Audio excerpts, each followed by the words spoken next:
안녕하세요 여러분. 생생법률쇼 진행을 맡은 임주혜입니다. 이 세상 모든 이슈들을 법률적인 시점에서 다뤄보는 본격 토크 블록버스터 법률 이슈 토크 시작했습니다. 제 옆에는 권상희 시사평론가님 자리하셨습니다. 평론가님 어서 오세요. 네, 안녕하세요. 반갑습니다. 지금 이 방송은 유튜브를 통해서도 실시간으로 함께 방송되고 있으니까요. 많은 시청 부탁드리고 방송 보시다가 권상희 평론가님께 궁금하신 점 있으시면 올려주시면 저희가 답도해 드리도록 할 테니까 많은 참여 부탁드립니다. 그럼 오늘 권상희 평론가님과 함께 나눠볼 이야기들 어떤 것들 준비되어 있는지 저와 함께 미리 만나보시죠. 미리 보는 법률 토크입니다. 12만 교사 거리로 나온 공교육 멈춤의 날, 스크준 속도 제한 완화 번복, 영화 치악산에 뿔난 원주 시민들까지 오늘도 정말 다양한 분야, 사회, 문화 걸쳐서 여러 가지 소식들이 준비가 되어 있습니다. 빨리 시작해봐야겠어요. 여러분들은 지금 생생법률쇼 함께하고 계십니다.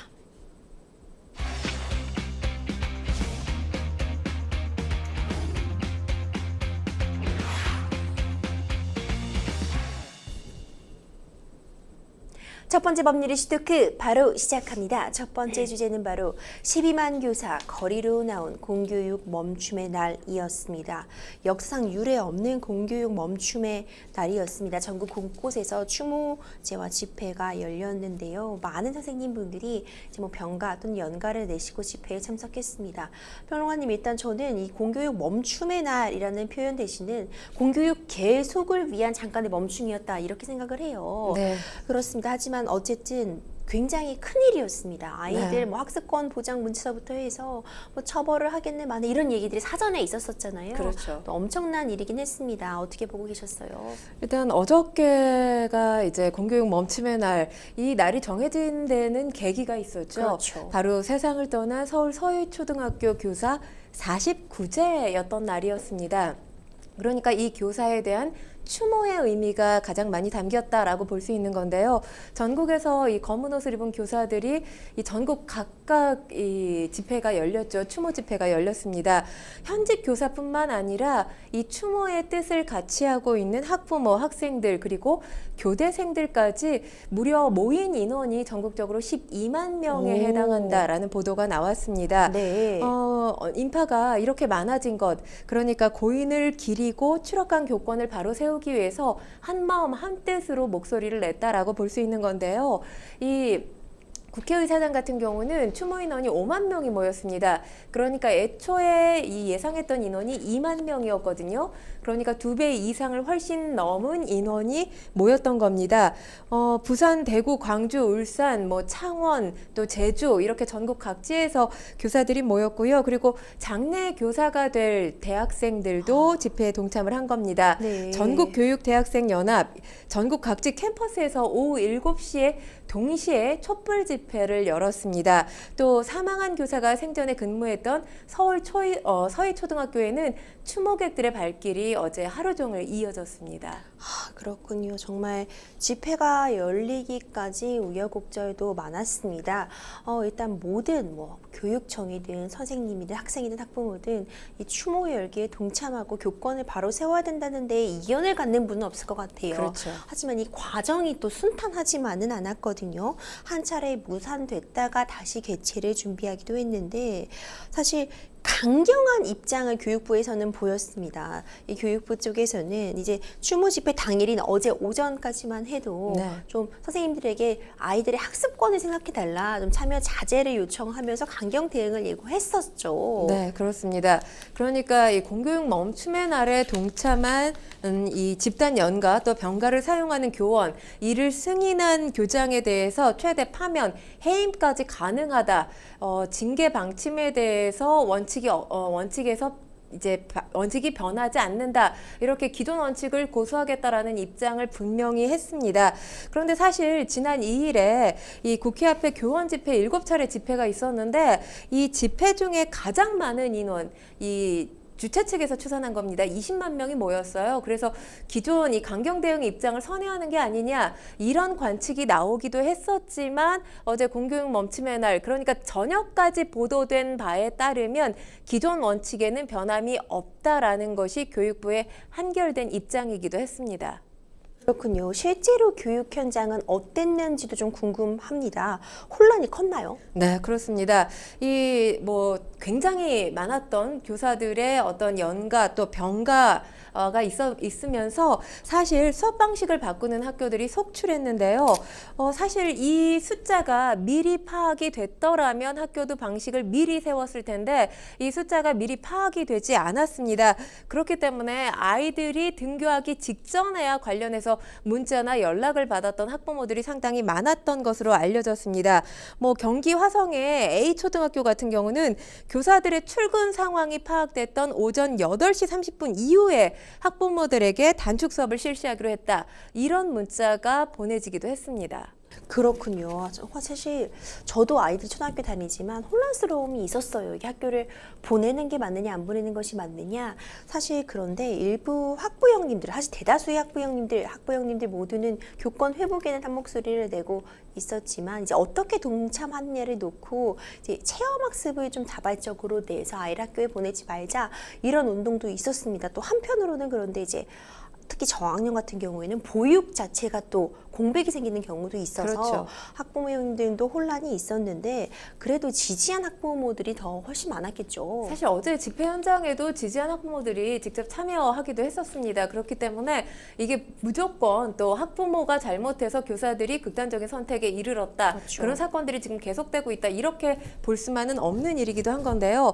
일단 지금 보면 학교에 가지 않은 건 마음이 아픈 선생님이 없는 세상을 응원하기 위해서다. 이런 목소리를 낸 학부모님들이 꽤 많았던 걸로 알려집니다.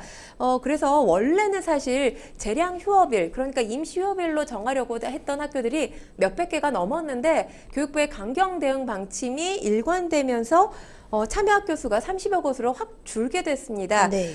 이 공교육 멈춤의 날 지지하는 부모들 사이에서는 체험학습 신청서 제출 인증글이 온라인에 계속해서 이어진 상황입니다. 물론 이 상황이 또 불편하다는 부모님들도 계시죠. 왜냐하면 체험학습 할 수 없는 경우도 있지 않겠습니까? 이런 부모들 같은 경우는 지지하는 방식을 아이들에게 대신 검은 옷을 입혀서 등교시켰다. 이렇게 지지 의사를 표명하기도 했습니다. 아, 그렇군요.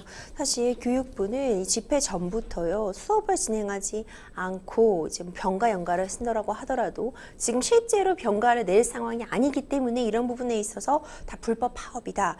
이렇게 압박을 해온 건 또 맞습니다. 그리고 집회가 있기 하루 전에는 이주호 부총리 겸 교육부 장관이 호소문을 내기도 했었죠. 네, 그렇습니다. 그러니까 공교육 멈춤의 날, 그러니까 임시 휴업일을 할 수 없다라는 취지로 보여집니다. 일단 뭐 관련 내용을 말씀을 드리면 우리 선생님들의 정당한 교육 활동이 아동학대 범죄와 구분될 수 있도록 교권 보호를 위한 법률들의 신속한 입법을 위해서 국회에 적극적으로 요청하고 있다면서 이런 여러 가지 정책적 노력에도 불구하고 여전히 부족하다고 느끼는 부분에 대해서는 현장 교사들과 직접적인 소통 채널을 확대하고 거기서 더 나은 목소리를 담아서 정책을 보완하고 개선하겠다. 이렇게 강조하면서 이 고인이 된 선생님들을 향한 추모의 뜻과 무너진 교권을 회복해야 한다는 마음, 교육부도 같이 한다라고 했습니다. 선생님과 다르지 않다라고 표현을 했는데 하지만 이제 이 관련해서 교육부와 시도교육청이 노력을 하겠다라고 하면서 학생들 곁에서 학교를 지켜달라 이렇게 호소를 했습니다. 그러니까 그 학생들의 학습권을 지켜달라라는 의미로 해석할 수 있겠습니다. 평론가님, 이 학생들 곁을 지켜달라는 이 교육부의 당부, 평론가님은 어떻게 생각하고 계세요? 사실 어제 거리로 나온 수많은 교사들 같은 경우는 학생들 곁을 지키고 싶어서 저는 거리로 그렇죠. 나왔다고 생각을 합니다. 그렇습니다. 지금 이 상황에서 무조건 아픈 마음에 공감한다. 그러니 학생 곁을 지켜달라. 이거 굉장히 감정에 호소하는 것도 아니고 원론적인 입장 같아 보이거든요. 그러니까 뭐 교육부 입장에서도 학생들의 학습권이 중요하기 때문에 이런 호소문을 발표했다라고 생각은 하는데 하지만 지금 무조건 학생 곁을 지켜달라. 이 무조건은 상당히 위험한 상황입니다.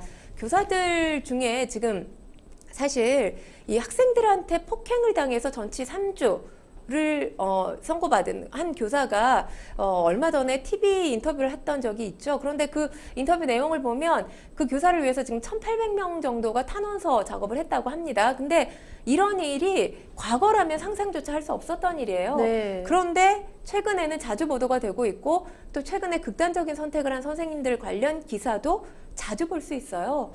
이런 상황에서 어떻게 무조건 학생들 곁을 지킬 수가 있겠습니까? 학생들 곁을 제대로 지킬 수 있게 하기 위한 대책을 마련해달라라는 호소의 일환으로 저는 선생님들이 교실 밖으로 나왔다고 생각을 합니다. 네, 호소의 일환이다. 좀 정말 공감이 가는 말씀이신 것 같아요. 결국 그런데 아이들에게가 입고 싶어 선생님이 이렇게 하신 거겠죠. 그렇죠. 그런데 사실 강경 대응 방침을 계속해서 교육부가 고수를 하면서 이 최대 이걸 승인하는, 그러니까 공교육 멈춤의 날, 이걸 승인하는 교장에 대해서 최대 파면과 해임이 가능하고 형사고발까지 할 수 있다, 이렇게 경고하기도 했었는데 변호사님, 이게 실질적으로 가능한가요? 그러니까 징계 자체는 사실 법적으로는 가능합니다. 근데 이 법이 이렇게 되어 있는 거는 사실 아이들의 학습권은 절대 침해받아서는 안 되는 또 헌법적인 권리이잖아요.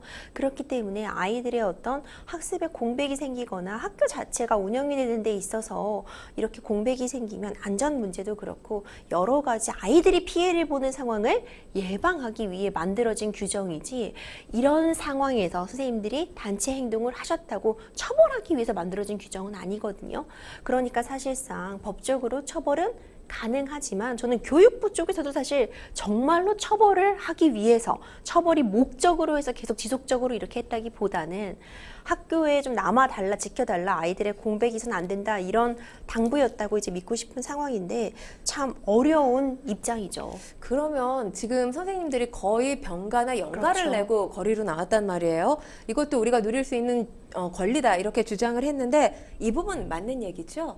그러니까 이제 병가는 아플 때 내야 되는 거잖아요. 그렇죠. 그럼 사실 아프지 않을 때 병가를 내는 거는 원래 직장에서도 허용이 안 되는 부분이 있고요.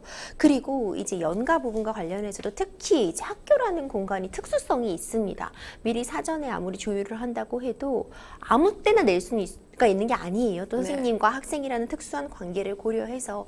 그렇기 때문에 이 집회 참여를 목적으로 하는 이 병가와 연가에 대해서는 허용할 수 없다는 것이 그런 이 교육부의 입장이었거든요. 그렇기 때문에 이제 여러 가지 어려운 지점이 있었고 원칙적인 얘기를 반복한 것은 맞다, 이렇게 좀 정리해 드릴 수 있을 것 같아요. 결국 이 징계 지금 말이 되냐? 선생님들의 이런 어려운 상황, 교권이 무너진 거 지금 우리 국민들이 모르는 사람이 있느냐? 동참해야 된다. 여기에 어떻게 징계를 얘기하냐? 이런 비판 여론 거셌고요. 결국 참석 교사들 징계하지 않겠다고 밝혔죠. 네, 그렇습니다. 교사들의 집단 행동에 교육부가 사실상 백기를 들었다라고 볼 수 있는 건데요. 지금 징계는 없는 것이다, 이 관련된 속보가 오늘 아침에 나왔는데 어젯밤에 이주호 부총리가 예결위에 출석해서 징계 방침, 철회 방침을 밝혔습니다. 법적으로 따져봐야 할 사항은 있겠지만 크게 봐서 추모하는 건 같은 마음이고 또 교권 회복을 하자는 마음이다, 이렇게 설명을 덧붙이기도 했습니다. 맞습니다. 말씀 주신 것처럼 그게 가장 중요한 것 같아요. 추모하는 마음은 사실 모두 동일했고 교권 회복을 바라는 마음은 동일하잖아요. 네. 학교의 회복을 바라고 있는 마음에서 이제 앞으로 중요한 건 어떻게 그래서 학교를 회복할 것인지가 모두의 과제가 될 것 같은데요. 9월 4일 공교육 멈춤의 날, 그리고 공교육 멈출 집회를 앞두고도 정말 안타깝게도 지난주 나흘 동안 무려 3명의 선생님이 스스로 목숨을 끊는 안타까운 일이 있었습니다. 네, 그렇습니다. 교육계가 비탄에 잠길 수밖에 없는 상황인데요. 3일 오전 10시 35분께 경기 성남시의 한 이 등산로 초입부근에서 60대 교사 A씨가 숨진 채 발견됐습니다. A씨 가족들 지난 2일 A씨가 외출하고 이 귀가가 안 된 상태였고 연락도 되지 않아서 이튿날 경찰에 신고를 한 것이었고요. 경찰은 A씨의 휴대전화 위치 추적을 통해서 등산로 입구에서 숨져 있는 A씨를 발견하게 된 겁니다. 현장에 유서를 남긴 것으로 지금 알려지고 있는데요. 유족으로부터 경찰이 전해 들은 바에 따르면 최근 학부모 민원으로 심한 스트레스를 받았다는 진술이 있었다라고 합니다. 그래서 정확한 사망 경위를 조사 중이라고 밝혔는데요. 이 사건 외에도 지난달 31일에 경기도 고양시의 한 아파트에서 서울 양천 지역 초등학교 14년차 여교사가 숨진 채 발견됐습니다. 육아 휴직 이후에 지난해 2학기 교과전담 교사로 복직을 했고요. 6학년 담임을 맡은 지난 3월부터 연가와 병가 등을 사용했다고 하는데요. 동료 교사들, 이 교사가 올 들어 6학년 담임을 맡은 뒤에 업무상 상당히 어렵다, 이렇게 어려움을 토로한 것으로 주장을 하고 있습니다. 그리고 이달 1일에는 전북 군산에서 군산 지역 초등학교 이 교사 C씨가 숨진 채로 발견됐습니다. C씨의 승용차에서 발견된 이 휴대전화에는 유서 형태의 메모가 있었던 것으로 확인이 되는데요. 이 메모에는 C씨가 학교에서의 어려움을 겪은 정황, 그리고 가족에게 작별 인사를 전하는 내용이 담긴 것으로 알려졌는데, 지금 이 사건들 외에도 어제 공교육 멈춤의 날이 있었던 날에도 제주교총의 회장이 숨진 일이 발생을 했습니다. 어제 오전이었죠. 8시쯤에 서귀포시 법한포구 인근에 주차된 차량에서 제주교총 회장 A씨가 숨진 채 발견이 됐는데 현장에 타살 가능성 없어 보인다고 합니다. 그리고 유서도 발견되지 않았는데 A씨가 지난달까지 제주도의 한 중학교 교장을 역임했었다고 합니다. 경찰은 A씨가 스스로 목숨을 끊은 것으로 보고 정확한 사망 경위에 대해서 조사하고 있습니다. 네, 평론가님 정말 안타깝다고밖에 표현할 수 없는 그런 사건들이 계속되고 있습니다. 특히 60대 교사 스스로 목숨을 끊은 이 선생님께서는 정년을 불과 1년밖에 안 남기고 계신 베테랑 체육 선생님이셨다고 해요. 그런데 교육 당국의 어떤 감사가 진행되면서 심리적인 압박을 받으신 거 아니냐, 이런 추측이 조심스럽지만 나오고 있거든요. 네, 그렇습니다. A씨가 용인시의 한 고등학교의 체육교사로 근무하고 있었는데 지난 6월경이었습니다. 이 학교에서 A씨가 체육 수업 시간에 자리를 잠시 비운 사이에 학생 한 명이 다른 학생이 찬 공에 맞아서 이 수술이 필요할 정도로 크게 다치는 일이 발생을 했습니다. 이에 다친 학생의 학부모가 교육청에 A씨에 대한 감사와 징계를 요청했고요. 감사 절차가 진행돼 있었던 것으로 전해졌습니다. 이 또 해당 학부모가 업무상 과실치상 혐의로 A씨를 경찰에 고소하기도 했던 것으로 알려졌습니다. 다만 이 학부모가 A씨에게 개인적으로 연락해서 사과를 요구했던 사실은 없었던 것으로 전해집니다. 유족은 그럼에도 A씨가 생전에 이 같은 일을 겪음으로써 심리적인 압박감이 상당했다, 이렇게 주장하고 있습니다. 그렇군요. 정말 참담합니다. 평론가님, 근데 서희초 교사, 우리 선생님께서 사망하신 지금 2개월이 지나갔는데 수사가 난항을 겪고 있다, 이런 얘기가 나옵니다. 아직 관련해서 피해자가 0명이다, 이런 소식 계속 전해지고 있거든요. 현재까지 수사 진행 상황도 좀 짚어주시죠. 일단 경찰은 현재까지 학부모 10여 명 그리고 동료 교사 등을 불러서 이 고인 A씨와 관련된 진술을 받았습니다. 이 중에는 올해 A씨가 이 개인 휴대전화 등으로 직접 연락을 주고받은 학부모들, 그리고 연필 사건과 관련된 학부모 등이 포함된 것으로 알려졌는데요. 특히 경찰은 A씨 이 개인 휴대전화 번호가 노출되면서 학부모들이 이 번호로 A씨에게 전화해서 악성 민원을 퍼부었다는 의혹에 대해서 조사해 왔습니다. 동료 교사들 말에 따르면 이 고인이 연필 사건의 학생뿐만 아니라 다른 학생들 때문에 힘들었다는 말도 있어서 다른 건도 조사했지만 특별하게 확인된 부분은 없다는 게 지금 경찰의 입장입니다. 그리고 경찰이 이 고인이 사망하기 직전에 한 학부모로부터 선생 자격이 없다는 취지의 폭언을 들었다, 이 의혹과 관련해서도 조사를 했는데 범죄 혐의가 없다고 판단을 했다고 합니다. 그리고 고인의 업무용 메신저, 아이패드에 담긴 통화 기록들 등을 종합했을 때도 결론은 마찬가지였다는 게 지금 경찰의 입장입니다. 이 고인의 휴대전화를 아직까지 포렌식하지 못했다, 이런 얘기가 나오고 있어요, 평론가님. 네, 그렇습니다. 사실 모든 사건, 어떤 사건이 발생하든지 간에 요즘 가장 중요한 건 휴대전화 포렌식이잖아요. 근데 지금 그게 아예 시작조차 되지 못하고 있습니다. 이 휴대전화 기종이 문제인 건데 지금 아이폰 기종이에요. 그래서 지금 포렌식 시작조차 못하고 있다는 게 지금 경찰의 입장입니다. 만약에 이게 포렌식이 됐다고 한다면 뭐 통화 내역이라든지 녹음된 사항이라든지 이 메시지 내역 등을 확보를 할 수 있었을 텐데, 그러면 어떤 학부모가 고인에게 어떤 악성 민원을 제기했는지가 분명해질 텐데 지금 그게 제대로 파악이 되지 않고 있는 것 같습니다. 그리고 또 일각에서는 연필 사건의 가해자 부모가 지금 직업이 경찰, 뭐 검찰 직원이다. 그렇기 때문에 수사에 영향력을 미친 게 아니냐, 이런 의혹도 제기가 됐습니다. 그러니까 직업적인 지위를 앞세워서 수사에 영향력을 끼친 게 아니냐라는 건데요. 경찰에서는 이런 일들 있을 수 없다라는 입장입니다.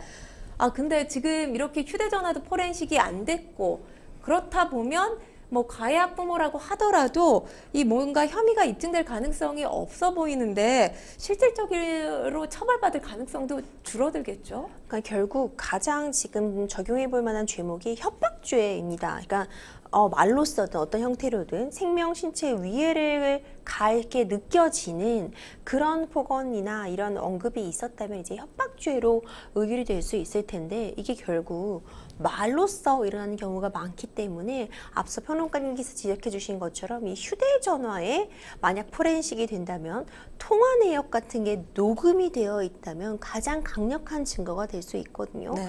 그런데 이제 그런 부분이 아직 통화 녹음 같은 게 발견이 되지 않아서 혐의를 입증하는 데 있어서 사실관계를 제대로 확인하는 데 있어서 어려움이 있는 거는 현실인 것 같습니다. 뭐 폭언이 있었다, 그럼 우리가 쉽게 말하면 예를 들어 뭐 욕을 했다, 이런 식의 뭐 모욕죄 적용해 볼 수 있겠지만, 이게 또 공연성, 그러니까 다수가 들을 수 있는 그런 환경에서 한 게 아니라면 또 입증이 어렵거든요. 그래서 굉장히 어떤 끝까지 처벌까지 감에 있어서, 그리고 이 사망을 예견할 수 있었느냐라는 문제까지 간다면 어떤 법적 책임을 딱 묻기에 어려움이 있을 수 있지만, 지금 중요한 거는 어쨌든 제대로 수사가 이루어져야 될 것 같아요. 일단 네. 명명백백하게 수사가 이루어져서 문제가 있었다면 그 문제에 대해서는 누군가는 반드시 법적 책임을 지어야 되지 않나, 이런 생각이 듭니다. 윤석열 대통령도 목소리를 냈습니다. 교권 회복 움직임과 관련해 교사들의 목소리를 들어야 한다, 힘주어 강조했죠. 네, 그렇습니다. 지난 주말 현장 교사들이 외친 목소리를 깊이 새겨서 교권 확립과 교육 현장 정상화에 만전을 기하라, 이렇게 지시를 했고요. 당정은 윤 대통령 지시에 따라서 곧바로 교권 회복을 위한 법안, 그리고 관련 제도 개선에 목소리를 내고 있는 상황입니다. 그렇군요. 국민의힘은 교권 회복을 위한 4대 입법 추진하겠다고 밝혔습니다. 내용 좀 짚어주시죠. 교권 회복을 위한 4법은 교원의 지위 향상 및 교육활동 보호를 위한 특별법, 교원 지휘법에 해당이 되고요. 또 초중등 교육법, 유아교육법, 교육기본법, 이렇게 4가지입니다. 앞서 지난 1일에 여야정 시도교육감 4자 협의체에서는 회의를 열고요. 이날 국회 교육위원회에서 관련 4법을 의결하겠다고 합의한 바 있습니다.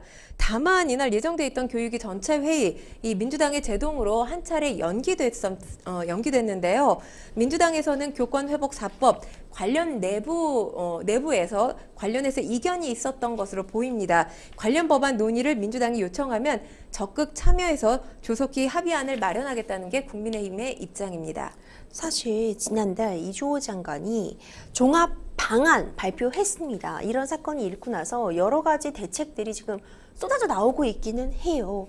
이제 아동 학대 신고 문제가 좀 주된 쟁점을 떠오른 것 같은데, 그러니까 선생님들이 정당한 생활 지도를 했다면 그건 아동 학대의 범위에서 법적인 책임에서 제외될 수 있도록 해야 된다, 이런 얘기가 나왔는데 아직 선생님들 입장에서는 조치들이 미흡하다고 보실 수밖에 없는 상황인가 봐요. 네, 그렇습니다. 이제 교사들이 원하는 가장 큰 주된 목소리는 아동학대와 관련된 법안 개정입니다. 사실 교육부에서 이 아동학대와 관련해서 내놓은 대책들 보면 아동학대로 신고가 되면 교육감이 필수적으로 수사기관에 의견을 제출하라, 이 정도의 내용입니다. 근데 이게 사실 완전한 해결책이라고 보기는 어려운 게 교사들의 입장입니다. 사실 이 아동학대법 자체가 너무 포괄적이다라는 거죠. 왜냐하면 사실 고소가 들어오게 되면 그때부터 피해자 신분이 돼서 교사들이 수사를 받을 수밖에 없습니다. 그렇기 때문에 법 개정이 있어야 된다는 목소리가 지금 가장 큰 건데요. 지금 여야가 합의된 부분 딱 2가지입니다. 아동학대 신고 시에 교육감의 의견을 필수적으로 제시하는 것, 그리고 변호사님께서 말씀하셨지만 교원의 정당한 교육 활동을 아동학대로 보지 않는다. 이걸 이제 명문의 규정으로 만드는 것. 이 두 가지 정도만 여야 합의가 됐지 그와 관련해서 지금 아동학대법 개정과 관련된 목소리는 지금 정치권에서 나오지 않고 있는 상황입니다. 네. 그러니까 사실 정당한 교육활동을 아동학대로 보지 않는다. 이 문장 자체는 당연한 거 아니야?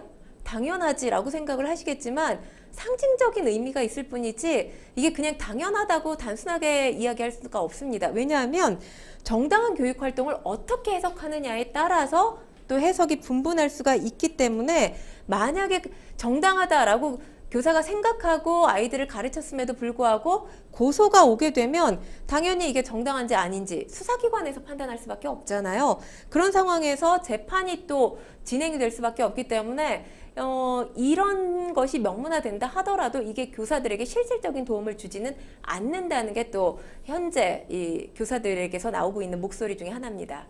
그렇군요. 사실 이전에 민원에 대응해야 되는 그 교육청의 매뉴얼을 보면 일단 사과를 하고 시작하라는 대응 방법이 제시가 되어 있었다고 전해지고 있습니다. 우선 불편을 끼친 점 진심으로 사과드립니다. 아니, 저도 좀 이걸 보고 좀 깜짝 놀랐는데 선생님들 입장에서는 교육부가 악성 민원인으로부터 보호하고자 하는 의지가 너무 부족한 거 아니냐, 아니 책임을 교사들에게 너무 전가하는 거 아니냐, 이런 얘기 나올 수 있을 것 같아요. 그러니까 이게 지금 사실 교사가 감정 노동자가 아니잖아요. 그렇죠. 근데 지금 보면 용건 없이 학교에 와서 고함을 지르고 행패를 부리는 특이 민원 징정 시도 단계에서 대처 방안을 나타낸 게 바로 변호사님이 말씀하신 우선 불편을 끼친 점 진심으로 사과드립니다. 그러니까 교사가 잘못을 했건 잘못을 하지 않았건 민원인을 대할 때 처음에 해야 되는 매뉴얼이에요. 그러다 보니까 이 자체가 모든 잘못, 그러니까 문제점의 시발점을 교사를 보고 있는 거 아니냐. 교사들로서는 이런 볼멘 소리가 나올 수밖에 없는 겁니다. 이런 대응 매뉴얼이 행안부랑 비교했을 때 상당히 차이가 납니다. 행안부의 매뉴얼을 보면 이 공직자 민원 응대 매뉴얼에 대면 민원인의 폭언에 대해서 폭언하면 정상적인 상담이 어렵다라고 하면서 폭언을 중단해달라. 비교적 강경한 대응으로 강경한 대응을 할 수 있도록 이렇게 돼 있는데 지금 교사들에게 요구하는 민원인 대응 매뉴얼은 여기서 상당히 벗어나 있죠. 그렇기 때문에 이 매뉴얼 자체가 개정돼야 한다라는 것이 교사들의 또 목소리이기도 합니다. 그리고 지금 악성 민원을 교사가 필터링 없이 담당한다는 비판에 이 학교장 책임하에 교관, 행정실장, 교육직 공무원 이렇게 5명 내외의 민원 대응팀을 구성 처리하는 교권 회복 및 보호 강화 종합 방안, 이것도 지금 발표를 했어요. 그런데 지금 이에 대해서 이제 기대하는 부분도 있기는 합니다. 하지만 이 역시 미봉책에 불과하다라는 목소리가 나오고 있는 게, 왜냐하면 까다로운 학부모 민원을 두고 자칫하면 이 폭탄 돌리기 할 수 있다라는 지적이 나오고 있는 거고요. 그리고 교육공무직이라는 건 사실 아이들을 가르치기 위해서 선발된 사람들이지 민원 업무 전담 처리하기 위해서 선발된 사람들이 아니라는 거죠. 그러다 보면 아이들 가르치랴 또 민원 업무 처리하랴 이렇게 업무 고충, 토로할 수밖에 없는 상황이 또다시 연출될 수 있기 때문에 이 자체도 문제점이 있다는 것이 교사들의 입장입니다. 그렇군요. 네, 정말 안타까운 상황입니다. 앞으로 이제 교직원 보호 대책의 일환으로 학교에 민원 전화를 걸면 녹음되게 되는 거죠? 네, 그렇습니다. 선생님과 학생들이 마음 놓고 가르치고 배울 수 있도록 힘써 주십시오. 교직원 보호를 위해 통화 내역이 녹음될 수 있습니다. 앞으로 이제 학부모들이 학교에 전화를 걸게 되면 이제 듣게 될 음성 메시지입니다. 교육부 악성 민원에 대비해서 이 학부모 등이 교직원들에게 전화를 걸 때 배려를 강조하고 또 통화 내용이 녹음될 수 있음을 사전에 밝히는 내용, 이 통화 연결음을 전국 학교에 배포한다고 어제 밝혔습니다. 관련해서 통화 연결음 공모전을 펼쳤는데요. 거기서 최종 6편 수상작으로 선정을 했다고 합니다. 또 유치원과 각급 학교에서는 구성원의 선호도를 고려해서 통화 연결음을 자율적으로 선택 사용할 수 있게 했습니다. 네, 학교 바로 서야만 합니다. 아이들, 이 학교라는 공간이 그 어느 공간보다 가장 안전하고 또 웃음이 나와야 되는 곳이잖아요. 이 웃음이 나온 학교가 만들어지려면, 아이들이 웃으려면 선생님들이 웃으실 수 있어야겠죠. 그렇죠. 선생님이 웃으실 수 있는 학교, 아이들도 웃을 수 있는 학교, 마음껏 우리가 가르치고 배울 수 있는 학교가 되려면 평론가님 어떤 점들 개선돼야 될까요? 일단 뭐 아까 호소문 얘기하면서 말씀을 드렸지만 그 심정적으로 동의한다라는 내용이 사실 교사들한테 지금 딱히 도움이 되지 않습니다. 그러니까 마음을 어루만져 준다 이것만으로는 안 됩니다. 분명하게 저는 선을 만들어야 된다고 생각하는데요. 악성민원 아까 좀 전에 제가 언급을 했지만 전담팀을 꾸려야 되는데 이 전담팀에 저는 교사들이 들어가는 건 반대를 합니다. 당연히 업무 과중 아까도 지적을 했지만 생길 수밖에 없어요. 민원 창구 단위로하는 거 중요하고요. 또 한 가지 말씀을 드리면 아이의 보호자가 학부모죠. 그렇다면 교사의 보호자도 학교에 있어야 된다고 생각합니다. 교장이라고 볼 수 있는데 사실 과연 교장 선생님들이 그동안 교사의 보호자로서 역할을 제대로 했느냐 거기에는 의문부호가 생기는 게 사실입니다. 교장 선생님들이 일선에서 책임제를 실시해서 방관자가 아니라 직접 나설 수 있는 매뉴얼도 만들어야 된다고 생각하고요. 그리고 지금 주호미 씨로 촉발된 이 특수교사들의 입장, 특수교사들의 어떤 상황에 대해서 많이 보도되지 않았습니까? 상대적으로 열악한 위치에 있는 이 특수교사에 대한 지원도 정부에서 신경을 쓰고 확대해 나가야 되지 않을까 싶습니다. 네, 학교가 바로 서기 위한 그 발걸음에 우리 모두 함께 정말 어떻게 해야 될지 고민도와 실천이 필요해야 될 것 같습니다. 여러분들은 지금 생생법률쇼 함께하고 계십니다.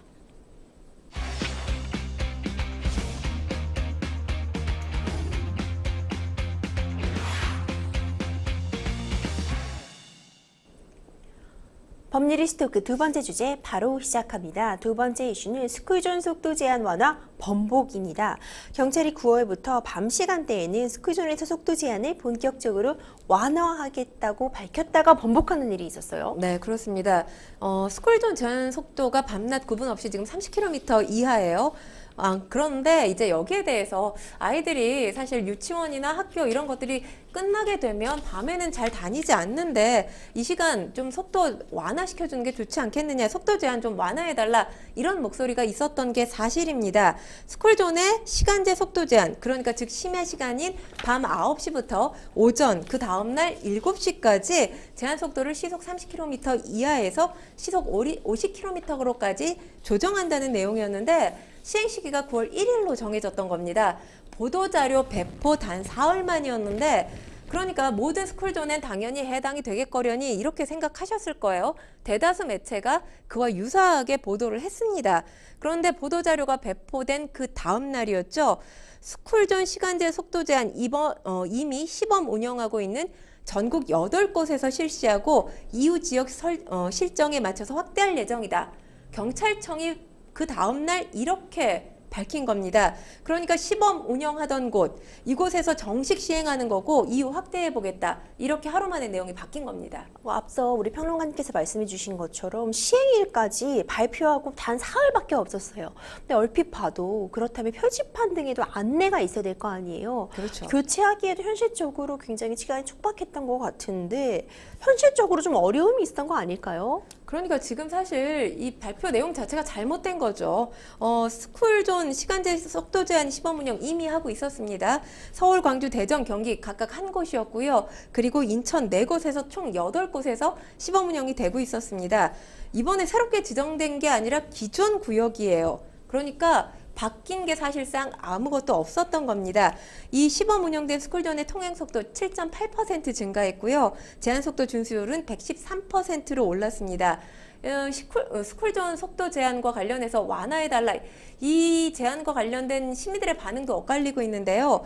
편하게 달릴 수 있으니까 긍정적으로 본다라는 반응이 있는 반면에 30km 이하였다가 갑자기 50km로 이렇게 속도 규정이 완화되면 사고가 날 것 같아서 무섭다라는 반응도 있습니다.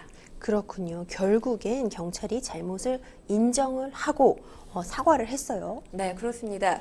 이 시간제 속도 제한 제도 발표 과정에서 본격 시행 이 단어를 썼거든요. 네. 본격 시행이라는 걸 사실 시범 운영하고 있는 곳에서 이제 지정해서 시행한다는 걸 본격 시행이라고 표현하기에는 다소 무리가 있지 않았나라는 생각이 듭니다. 그렇기 때문에 국민들이 생각해서 국민들 입장에서 생각해 봤어야 했다라는 목소리가 나오고 있고요. 표현이 미흡했던 건 사실이다. 이렇게 시인하기도 했습니다. 그러니까 스쿨존 시간제 속도 제한이 일률적으로 완화된 것으로 오해될 소지가 있었기 때문에 곳곳에서 혼란이 발생하기도 했습니다. 이제 번복된 내용에 대해서 사실 제대로 알지 못하는 국민들도 있을 수 있다 보니 시민들이 좀 혼란스러울 수 있을 것 같은데요. 어떤 분 같은 경우는 이 속도 제한 완화된 줄 알고 50km로 달리다가 단속될 뻔했다. 이렇게 목소리를 낸 분들도 계세요. 그러니까 사실 시민들이 전날 발표됐던, 그러니까 보도자료가 번복돼서 발표됐던 날 전날의 내용이죠. 이 야간 속도 제한 완화된다는 발표는 접했지만 번복된 사실 처음 알았다는 사람들이 상당히 많습니다. 그렇기 때문에 정책을 시행하려면 신중히 판단하고 발표해야 되는 거 아니냐, 이런 비판의 목소리가 나오고 있고요. 그리고 서울 같은 경우는 성북구의 광운초등학교 앞에 이 야간의 속도 제한 완화가 지금 시범 운행됐고 실시가 되고 있는데 인근 주민 중에 몰랐다는 반응도 상당수 나왔습니다. 그러면서 여기만 다르면 운전자들이 헷갈리지 않겠느냐, 이런 목소리도 나왔습니다. 그렇군요. 사실 심야 시간대에 스쿨존에서의 제한속도 완화에 대해서 찬성하는 시민들도 많은데 반대 의견도 없지는 않은 것 같습니다. 주간이든 야근이든 이게 다르면 더 헷갈리지 않겠냐, 이런 의견도 있고, 어떤 스쿨존에서 안전속도를 지키는 부분에 대해서 경각심이 야간의 제한을 완화하면 풀어지는 거 아니냐, 이런 우려 섞인 시선도 존재하는데 어떻게 보고 계세요? 저는 이게 속도 제한 완화하는 건 좀 반대합니다, 개인적으로. 왜냐하면 스쿨존에서 이 아동들이 차에 치여서 사망하는 사건 관련해서 보도들 계속 이어지고 있지 않습니까? 민식이법이 시행되고 있지만 전혀 이 관련해서 사망이라든지 아이들이 다치는 건수가 줄어들지 않고 있는 상황이에요. 게다가 시간대별로 이게 속도가 다르면 변호사님 지적해 주셨다시피 헷갈려하는 분들도 계시고요. 요즘에 택시 타보면 아시겠지만 고령 운전자들 상당히 많습니다. 이분들 헷갈리실 수 분명히 있어요. 그렇기 때문에 저는 이 다른 지역은 모르겠지만 스쿨존만큼은 일관된 속도를 유지하는 게 더 맞지 않나라는 생각을 합니다. 사실 저도 운전을 하면 늘 조심을 한다고 하지만 사고라는 것은 정말 어떻게 피할 수 없는 경우들이 또 있잖아요. 아이들은 특히 이제 키가 낮게 걸어 다니다 보니까 사각지대가 발생하기도 하고 더더욱 조심을 해야 되는데, 스쿨존 제한 속도가 도입이 되었지만 여전히 스쿨존에서의 사고는 또 계속되고 있는 거죠. 네, 그렇습니다. 최근에 스쿨존에서 만취 운전자의 차량에 치여서 이 길을 건너던 60대 보행자 남성이 병원에 옮겨져서 치료를 받았지만 끝내 사망하는 일이 발생을 했습니다. 사고가 발생했던 지역 어린이 보호구역이었는데 여기 이제 주민들이 자주 이용하는 곳이라고 합니다. 그런데 후속 조치도 하지 않고 달아났던 거예요. 지금 붙잡힌 운전자 30대 남성, 사고를 낸 줄 몰랐다라고 경찰에 진술을 했는데 당시 혈중 알코올 농도 면허 취소 수준의 만취 상태였습니다. 경찰은 남성에게 음주운전과 뺑소니 혐의를 적용해서 구속영장을 신청할 방침입니다. 네, 그런가 하면 지난해 12월이었죠. 서울 청담동 소재의 초등학교 앞에서 음주운전 차량에 치여서 9살 어린이가 사망한 사고도 있었고요. 지난 5월 진행된 1심 재판에서 운전자에게 징역 7년 선고되면서 사실 솜방망이 쳐버리다 말이 많았어요. 네, 그렇습니다. 왜냐하면 지금 음주운전뿐만 아니라 이 사람은 후속 조치도 하지 않았던 겁니다. 이 재판부는 사고 지역이 어린이 보호구역이고 초등학생이 많이 통과하는 곳임을 알고 있었다라고 하면서 전방 주시를 하면서 안전운전을 했더라면 충분히 피할 수 있었지만 음주 상태에서 사고를 내서 죄질이 나쁘다, 이렇게 짚었습니다. 검찰 같은 경우는 적극적인 구호 조치를 하지 않았기 때문에 징역 20년을 구형했었는데 실제 판결에서는 도주치사 무죄로 선고가 된 겁니다. 사실 이 민식이법이라고 불리는 법안 지금 시행이 되고 있지만 이 민식이법 보면 어린이를 스쿨존에서 부주의로 죽게 하면 3년 이상, 다치게 하면 1년 이상 징역에 처하고 있습니다. 이 강훈식 의원실이 2021년 3월부터 올해 2월까지 민식이법 관련 판결문 226건을 분석을 했는데 징역형이 내려진 게 전체 5%, 12건에 불과했습니다. 특히 음주운전, 스쿨존 교통사고로 재판에 간 5건 모두가 집행유예를 선고받았습니다. 사실 강력한 법안이 있으면 뭐합니까? 재판부에서 이걸 실행하지 않고 있는데요. 어떻게 보면 강력한 법안과 재판부 판결과의 괴리가 아닌가라는 생각도 합니다. 너무 안타까운 사건들이 계속되고 있는데 또 이런 부분은 정말 이 아이들, 이런 장난치는 아이들 호되게 혼나야 된다고 생각이 듭니다. 어떤 일이 있냐면 스쿨존과 횡단보도에 누워있는 청소년들이 있다고 해요. 이게 왜 누워있냐, 아파서 누워있는 게 아니라 하나의 놀이문화처럼 네. 이렇게 누워서 뭐 인증샷을 싣고 이런 거 한다고 하는데 이런 부분은 아무리 어릴지라도 처벌받아야 될 것 같거든요. 그런데 중요한 게 이들에 대한 처벌 관련 규정이 없는 겁니다. 도로에 누워서 교통을 방해하는 행위 당연히 불법이죠. 그런데 지금 이런 행위를 저지른 청소년들이 촉법 소년이었던 걸로 나타났습니다. 만 13세 이하의 형사 미성년자들이기 때문에 처벌 대상에 포함되지 않았습니다. 지난 2021년에 스쿨존에서 발생한 어린이 사고 500건이 넘었죠. 민식이법이 도입된 전년 2020년과 비교해도 여전히 이 관련 사고 건수는 줄어들지 않고 있는 상황입니다. 네, 정말 안타깝습니다. 아이들의 안전 그리고 운전자의 불편함 이 두 개를 비교한다면 아마 100이면 100 모두들 아이들의 안전의 편에 손을 들게 될 것 같아요.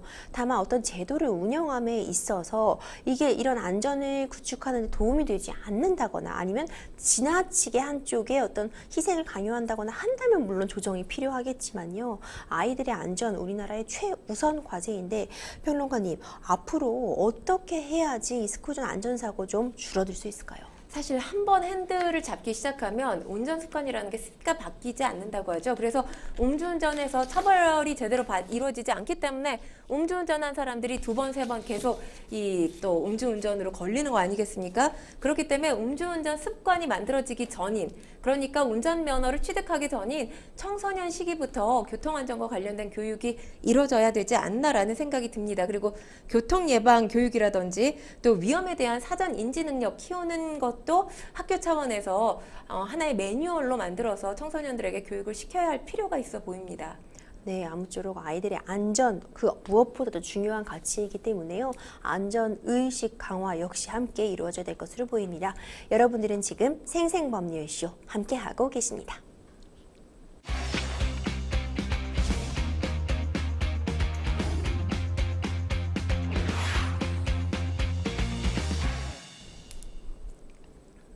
네, 법률 이슈 토크 마지막 주제 함께 짚어보겠습니다. 마지막 주제는 영화 치악산의 불난 원주 시민들입니다. 개봉을 앞두고 있는 영화죠. 이 치악산 때문에 강원 원주 지역이 좀 시끌시끌해졌습니다. 살인사건과 괴담을 다루고 있는 영화인데 실제 하는 거를 실제를 기반으로 하고 있는 건 아니에요. 가상의 소재를 삼고 있다곤 하지만 지역이 특정이 되다 보니까 지역 이미지에 악영향 끼치는 거 아니냐 이런 우려가 나오고 있는 거죠. 네, 그렇습니다. 1980년 치악산에서 토막이 난 시신이 잇따라 발견됐다. 이게 이제 영화 치악산의 주된 내용인데 공포 영화입니다. 15세 관람가예요. 9월 13일에 개봉 예정인데 변호사님께서 지적해 주셨다시피 아무래도 사실 공포 영화가 특정 지역명을 따고 있거나 이럴 경우에 지역민들이 상당히 민감하게 반응할 수 있습니다. 지금 그렇기 때문에 원주시는 제목 변경해달라, 그리고 치악산 관련해서 대사가 나오는 것 역시 삭제해달라 제작사에게 공식으로 요청한 상황입니다. 영화사 괴담을 소재로 한 공포 컨텐츠다라고 계속해서 밝히고 있죠. 제목을 바꿀 수는 있지만 영화 자체에서 치악산을 빼기는 어렵다라는 입장입니다.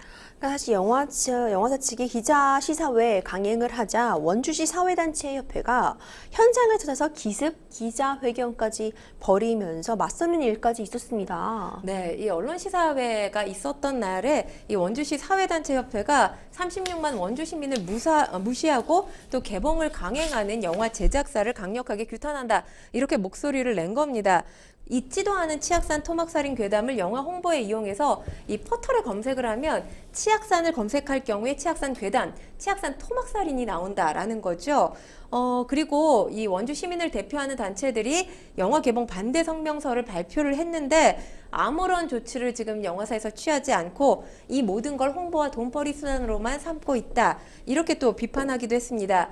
이 협회가 요구한 것 간단하게 세 가지 말씀을 드리면 영화 개봉 중단, 영화 시사회 일정 전면 취소, 그리고 영화 제목에서 치악산 삭제 등을 요구한 겁니다.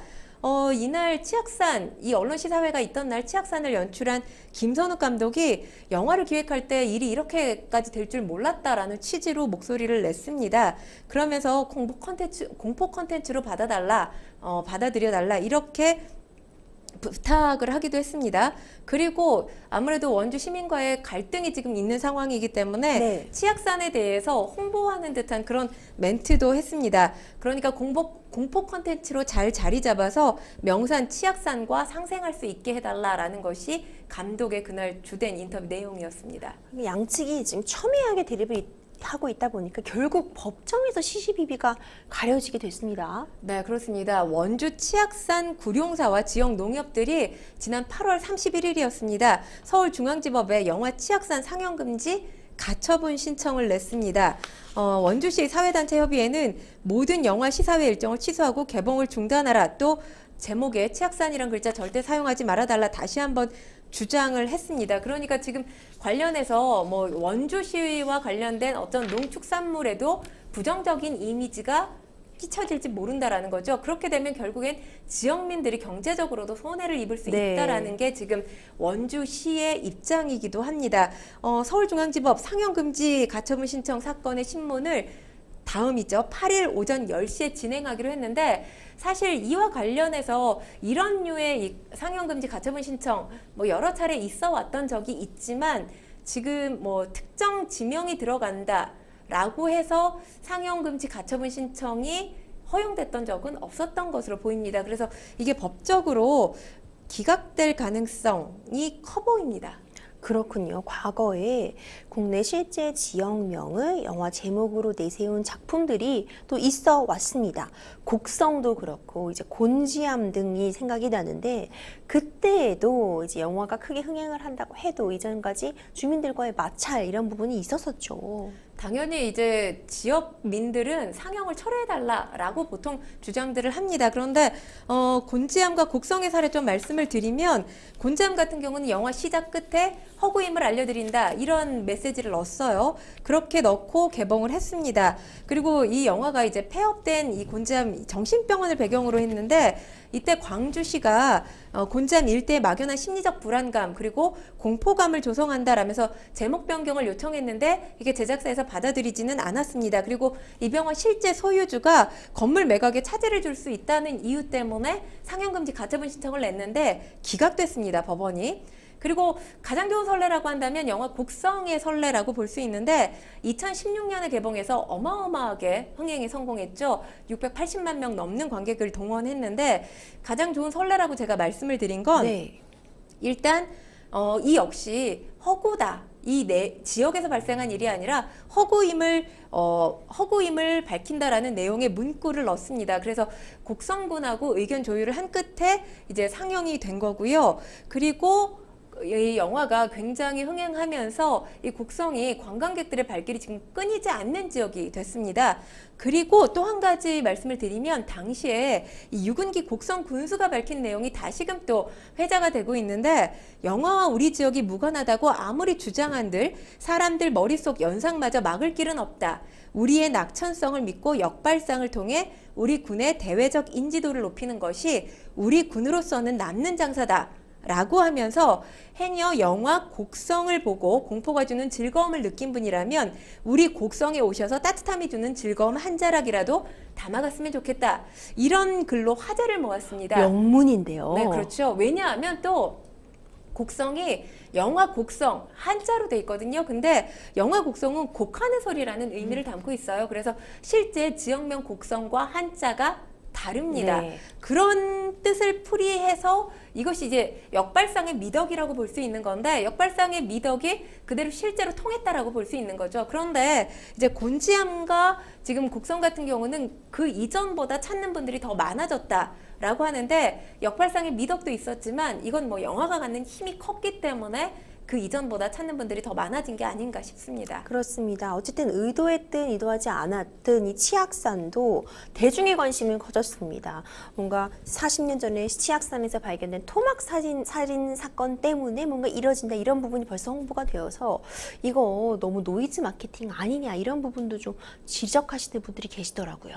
사실 지금 이 포스터 논란이 굉장히 컸어요. 지금 언론사로 배포되고 있는 포스터는 이 논란이 컸던 비공식 포스터는 아닙니다. 비공식 포스터를 김선욱 감독이 본인의 SNS에 올렸는데 이 포스터에 담긴 내용, 물론 저는 보질 못했습니다. 오늘 여러 제가 온라인 사이트들을 찾아봤지만 네. 이 포스터를 볼 수가 없었어요. 이 토막난 시체를 그대로 그려놓은 포스터라고 합니다. 그러니까 이 포스터를 본 사람들에 따르면 공포감만 뭐 간단하게 주는 것이 아니라 뭔가 기괴함과 역겨움까지 줬다고 해요. 그래서 비판이 있었던 게 아니라 비난이 쇄도하면서 감독이 내리게 됐고요. 사과까지 발표를 했습니다. 그런데 이 사과를 이용한 보도자료가 또 배포가 되면서 이 노이즈 마케팅이 선을 넘고 있다. 이런 비판이 계속되기도 했습니다. 결국 작품이 굉장히 잘 만들어지고 이 작품으로 인해서 지역에 얻는 효과가 훨씬 더 클 수 있다는 점을 확인시켜 준다면 주민들도 어느 정도 조금이라도 이해의 폭을 가질 수 있을 것 같거든요. 근데 그렇지 않고 일단 자극적인 소재에만 매몰되어 있다면 당연히 주민들의 반발은 클 수밖에 없겠죠. 양측이 합의점을 찾아서 좀 윈윈할 수 있는 그런 방향으로 가기를 기대해 보겠습니다. 생생법률쇼 언더 마칠 시간입니다. 오늘도 함께해 주신 권상희 평론가님 고생 많으셨습니다. 감사합니다. 고맙습니다. 생생법률쇼 이렇게 마쳐도 상담 접수는 계속됩니다. 도움이 필요하신 분들은 주저하지 마시고 생생법률소로 연락주세요. 오늘 저희가 준비한 내용 여기까지입니다. 시청해주신 여러분 고맙습니다.